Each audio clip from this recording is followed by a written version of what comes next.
এই দুটো খালি একটাতে খালি তেল আছে।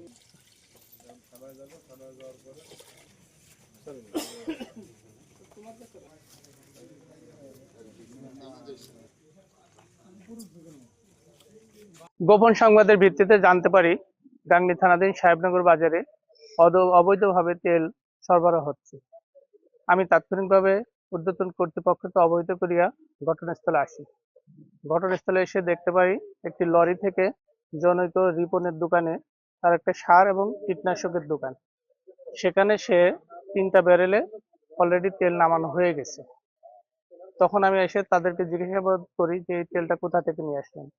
তো তখন তারা বলে যে আমাদের বাড়ি হচ্ছে কুষ্টিয়া দৌলতপুরের ভিতরে, আমাদের খুলনা ডিপো থেকে তেল নিয়ে আসছে, এটা দৌলতপুরে নিয়ে যাওয়ার জন্য। তো তখন আমি জিজ্ঞেস করি এই তেলটা তো এখানে অবৈধভাবে নামাচ্ছেন।